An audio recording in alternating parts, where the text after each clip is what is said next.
हम आज की इस वीडियो में एक सीमा का मान ज्ञात करने वाले हैं।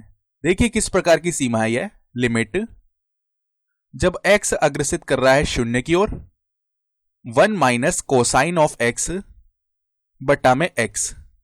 तो इसका मान ज्ञात करने के लिए हम यह मान के चलते हैं कि हमें एक दूसरी सीमा का मान पता है, जो कि देखो क्या है। लिमिट जब x अग्रसित कर रहा है शून्य की ओर साइन x बटा में x। हम यह मान के चलते हैं कि हमें इसका मान पता है, जो कि 1 के बराबर होता है। हालांकि केवल इसी सीमा को सिद्ध करने के लिए हमारे पास एक दूसरी वीडियो भी है। इसे सिद्ध करने के लिए हम स्क्वीज प्रमेय या सैंडविच प्रमेय का प्रयोग करते हैं, लेकिन इस वीडियो में तो हम यह मान के चलते हैं कि हमें इस सीमा का मान पता है। चलिए अब इस सीमा में यह जो व्यंजक लिखा हुआ है, इसमें हम बीज गणितीय बदलाव करके इसे सरल करने का प्रयास करते हैं। तो यहां पर चलिए हम अंश व हर में कुछ बदलाव कर लेते हैं। जैसे कि यहां पर मैंने गुणा कर लिया 1 प्लस कोसाइन x और इसके बटा में भी 1 प्लस कोसाइन x है।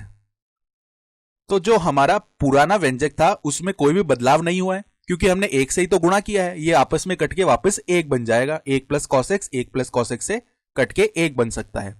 तो जो पुराना व्यंजक है वो वैसे का वैसा ही है। अब ऐसा करने से क्या होगा, यदि हम इन दोनों का यहां पे गुणा कर लेते हैं, देखिए इस प्रकार से इन दोनों का गुणा हो जाएगा 1 माइनस कॉस एक्स गुणा में 1 प्लस कॉस एक्स।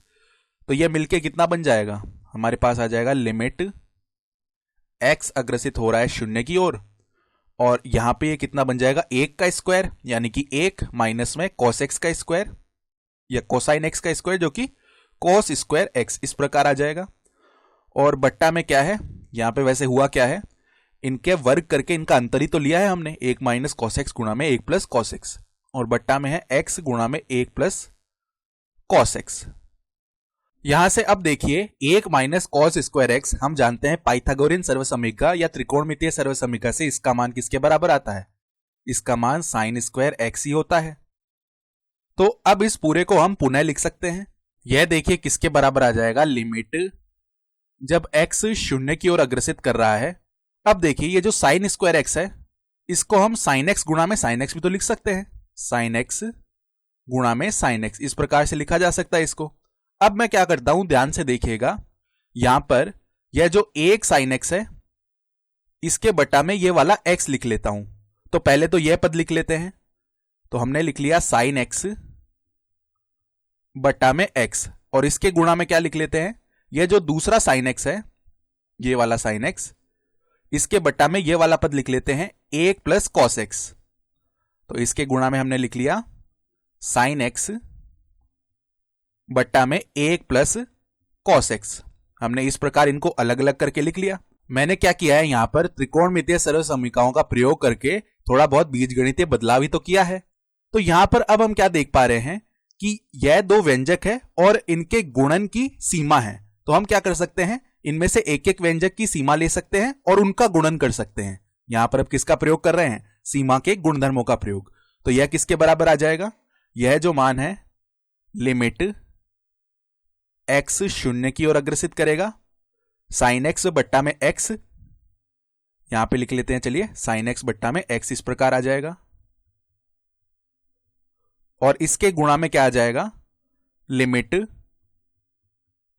x अग्रसित कर रहा है शून्य की ओर और यह जो दूसरा व्यंजक है साइन एक्स बट्टा में 1 प्लस कोसाइन एक्स, यह आ जाएगा। अब देखिए इस जो सीमा का मान है वह किसके बराबर आएगा, यहां से हम पहले ही लिख चुके हैं, इस सीमा का मान 1 के बराबर है। तो इस पूरी सीमा का मान तो 1 बन गया। और इस दूसरी सीमा को देखिए, जब x शून्य की ओर अग्रसित कर रहा है, तब यह जो अंश वाला मान है साइन एक्स, यह कितना हो जाएगा, साइन 0 अर्थात 0। और हर वाला जो मान है 1 प्लस कॉस एक्स, कॉस 0 का मान हम जानते हैं कितना होता है, 1 होता है। तो 1 प्लस 1 अर्थात यह 2 बन जाएगा। तो 0 बट्टा 2 कितना होगा, 0 ही होगा, अर्थात इसका मान कितना हो जाएगा, 0।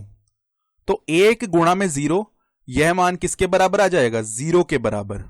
तो यह जब 0 के बराबर आ गया, इसका मतलब क्या है कि हमारी इस सीमा का मान 0 आ जाएगा।